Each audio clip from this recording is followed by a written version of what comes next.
नमस्कार दोस्तों, निवेश की दुनिया में सबसे बड़ा सवाल यह होता है, क्या हमें अपने पैसों की जरूरत अभी है या आने वाले समय में। इसी के आधार पर निवेश रणनीति तय की जाती है। आज के वीडियो में हम जानेंगे अल्पकालिक जरूरतों और दीर्घकालिक वित्तीय लक्ष्यों के बीच का अंतर, और यह भी कि हमें अपने निवेश को कैसे प्लान करना चाहिए।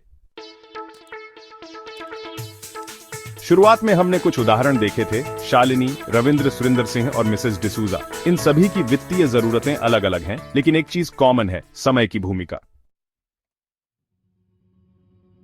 शालिनी को 10 साल बाद उच्च शिक्षा के लिए पैसे चाहिए, रविंद्र को 15 साल बाद रिटायरमेंट के लिए धन चाहिए, सुरिंदर सिंह को अगले 2-3 साल में घर खरीदने के लिए धन चाहिए, मिसेस डिसूजा को तुरंत आय की जरूरत है, लेकिन यह आजीवन जारी रहनी चाहिए। तो यहां हम देख सकते हैं कि कुछ वित्तीय लक्ष्य तुरंत शॉर्ट टर्म हैं, जबकि कुछ लंबी अवधि लॉन्ग टर्म के लिए हैं। अब सवाल उठता है, कैसे तय करें कि कौन सा लक्ष्य कितना महत्वपूर्ण है। इसके लिए हम एक आसान तरीका अपनाते हैं।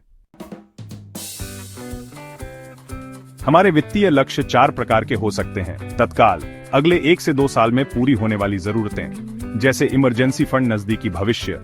2 से 5 साल में पूरी होने वाली जरूरतें, जैसे घर खरीदना। मध्यम अवधि, 5 से 10 साल की योजना, जैसे बच्चों की शिक्षा। लंबी अवधि, 10 साल से अधिक की योजना, जैसे रिटायरमेंट प्लानिंग। स्टेफन कोवी ने अपनी किताब में एक टाइम मैनेजमेंट मैट्रिक्स दिया था। ठीक इसी तरह वित्तीय योजना में भी हमें उन लक्ष्यों पर ध्यान देना चाहिए जो महत्वपूर्ण तो हैं, लेकिन अभी तात्कालिक नहीं। अब एक महत्वपूर्ण सवाल, भविष्य में इन लक्ष्यों के लिए कितना पैसा चाहिए होगा। मान लीजिए आज किसी कॉलेज की फीस 10 लाख रुपए है, लेकिन 10 साल बाद महंगाई बढ़ने के कारण यह 20 से 25 लाख रुपए तक हो सकती है। इसे इन्फ्लेशन एडजस्टमेंट कहा जाता है। शालिनी की शिक्षा, आज 10 लाख रुपए, 10 साल बाद 20 लाख रुपए रिटायरमेंट। आज 50 लाख रुपए, 15 साल बाद 1 करोड़ रुपए स्वास्थ्य सेवाएं। आज 5 लाख रुपए, 20 साल बाद 15 लाख रुपए। इसलिए निवेश योजना बनाते समय हमें महंगाई को ध्यान में रखना जरूरी है। कई लोग अपनी बचत और निवेश को एक जगह रखते हैं और जरूरत के समय उसमें से पैसे निकालते हैं। इसे पूल अप्रोच कहते हैं, लेकिन यह तरीका सही नहीं है, क्योंकि इसमें हमें पता नहीं होता कि कौन सा पैसा कब और किस लक्ष्य के लिए चाहिए। इसके बजाय हमें लक्ष्य आधारित निवेश, गोल बेस्ड इन्वेस्टिंग अपनाना चाहिए, जिसमें हर लक्ष्य के लिए अलग अलग निवेश योजना बनाई जाती है।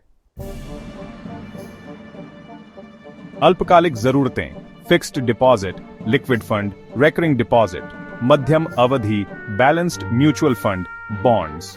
दीर्घकालिक लक्ष्य, equity mutual fund, stocks, real estate. हर व्यक्ति की वित्तीय जरूरतें अलग होती हैं, इसलिए निवेश रणनीति भी अलग होनी चाहिए।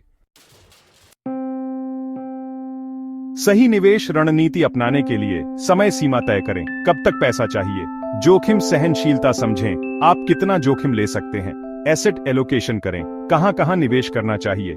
इन्फ्लेशन का ध्यान रखें, भविष्य की लागत को समझें। अगर आप इन बातों का ध्यान रखते हैं तो आपकी वित्तीय योजना मजबूत और सफल होगी।